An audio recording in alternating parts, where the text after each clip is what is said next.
This is the MTN 10 o'clock news. Good evening and thanks for joining us tonight. I'm Russ Riesinger. President Biden is ordering a crackdown on homemade weapons and calling on Congress to make stronger gun laws. This after 4 mass shootings in the U.S. in the past few weeks. One today in Texas left a person dead and critically injured 4 others, including a trooper. And yesterday in South Carolina, a former NFL player killed 5 people before eventually turning the gun on himself. Tonight, President Biden taking his own action to curb gun violence. However, the president's moves are sure to face opposition from Republicans and gun rights advocates, including Montana's own delegation. Deborah Alfarone has the details from the White House. President Joe Biden laid out a series of executive actions he's taking to enact new gun safety measures. Gun violence in this country is an epidemic, and it's an international embarrassment. Today's actions include orders for the Justice Department to draft red flag legislation that states can model to keep guns out of the hands of people facing mental health issues. The department will also have 30 days to create new rules addressing ghost guns, self-assembled weapons that require no serial number. And President Biden wants a 60-day review of how stabilizing braces for pistols are regulated. These laws already exist. It's just tightening them so that we don't create leaky sieves that undermine our safety. The White House is also calling on Congress to act, starting with 2 background check bills that the House has already passed. Both bills face Republican opposition in the evenly divided Senate. But in a statement released Thursday, GOP Senator Pat Toomey said, "If done in a manner that respects the rights of law-abiding citizens, I believe there is an opportunity to strengthen our background check system." They've offered plenty of thoughts and prayers, members of Congress, but they passed not a single new federal law to reduce gun violence.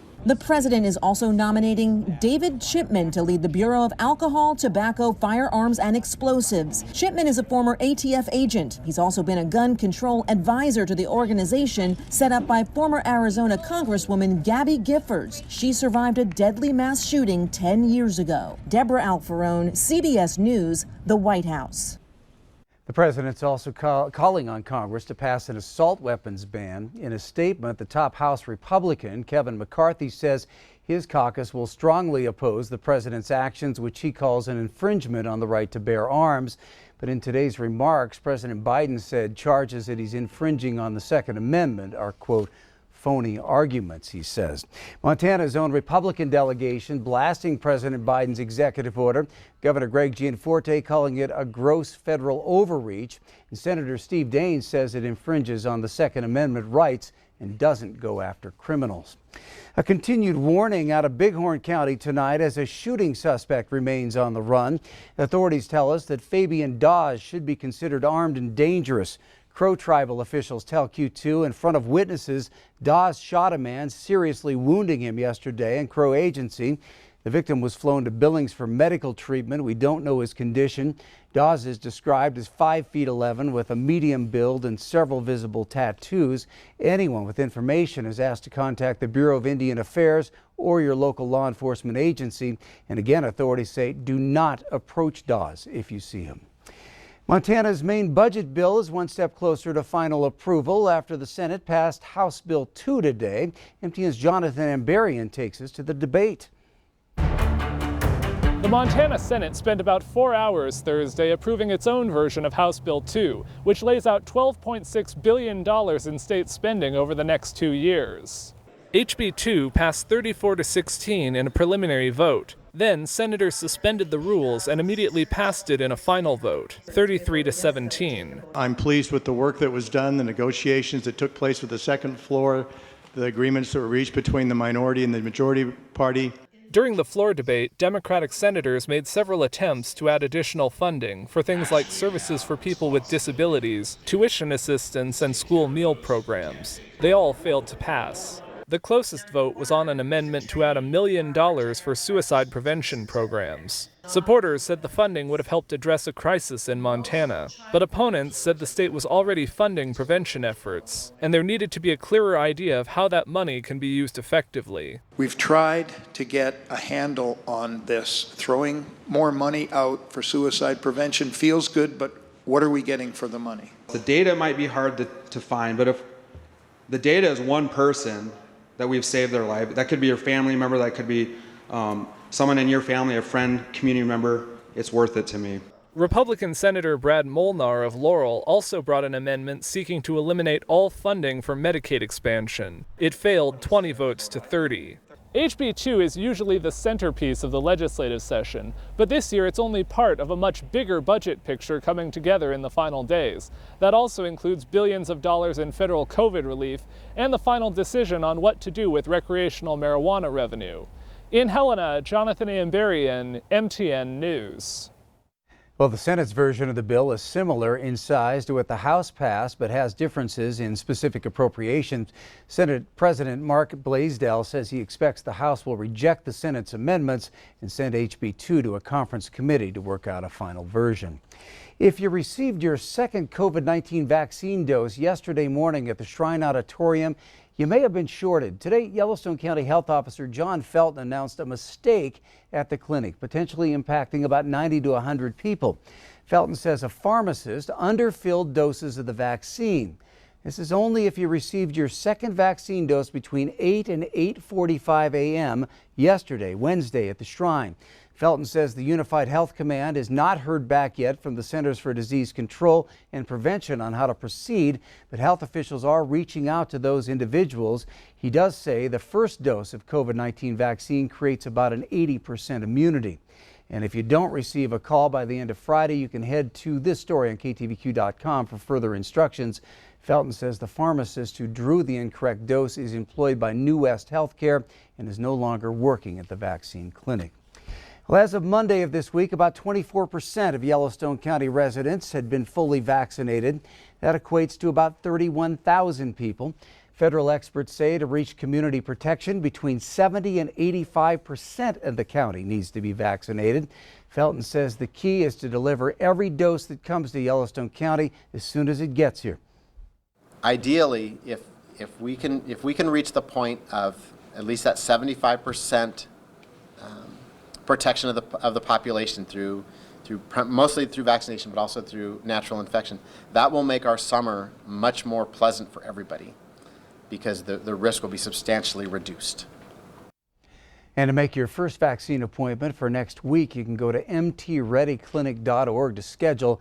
Those clinics will be available Wednesday, April 14th, Thursday, April 15th, and Saturday, April 17th.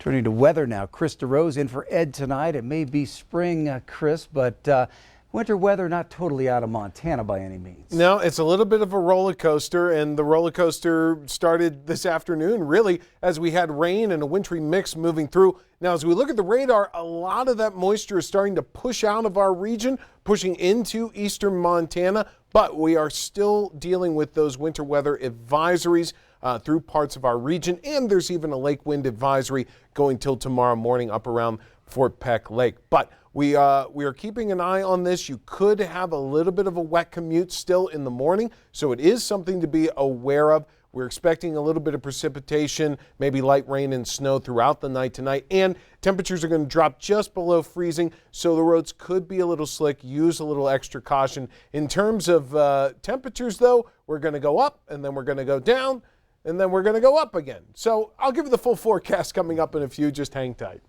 All right, thank you, Chris. Well, we all know that Habitat for Humanity and the tremendous efforts it does to provide affordable housing.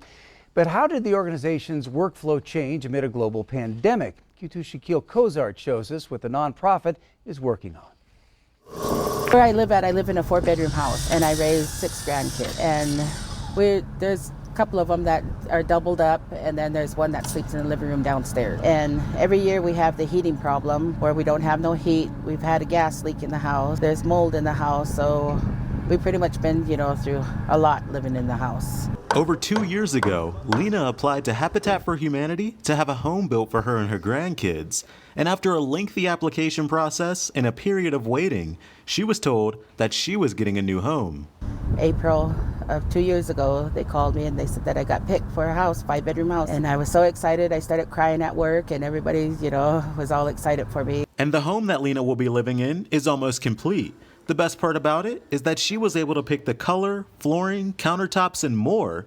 She also helped build it. It was a lot of fun, trying to match all the colors. And the kids, the twins, are the ones that wanted the black appliances, so that's what we got. The home buyers to be that are accepted into our program have to meet 3 criteria. Ability to pay, because they purchased the home for Habitat for Humanity for the fair market value at 0 interest. They have to be willing to partner. A family puts in anywhere between 350 to 500 sweat equity hours. Family also has to have a need. Now, due to the COVID-19 pandemic, funding for this new development did slow down just a bit due to a yearly fundraising event that had to be canceled. But since then, the Habitat for Humanity and volunteers have been able to bounce back and put together their 89th family home. There was some loss of funding there was loss of volunteers, but we continue to prevail and meet the challenges head on. And the homes that you see behind me were built during the pandemic. The pandemic caused the Habitat for Humanity to limit volunteer efforts from the public, only allowing crew leaders and home buyers to build. But now, just 1 year later, the public is welcome. Now that restrictions have been lifted and people are getting vaccinated, we feel like it's an appropriate time to open it back up to the public and start bringing people out and letting them swing hammers. Reporting in Billings, I'm Shaquille Cozart with MTN News. Thanks, Shaquille. And Woollyhan says the Restore on King Avenue, where gently used furniture and building material is donated and later sold, is a huge source of funding for Habitat. To find out how you can get involved, visit ktvq.com. Still ahead on the MTN 10 o'clock news here on Q2. A problem that has only grown during the pandemic comes into focus tonight in Lockwood. We'll take you to some training that could help save lives. And in sports, the Rocky Batlin Bears volleyball team trying to book a ticket to Nationals. We'll show you if they got the job done.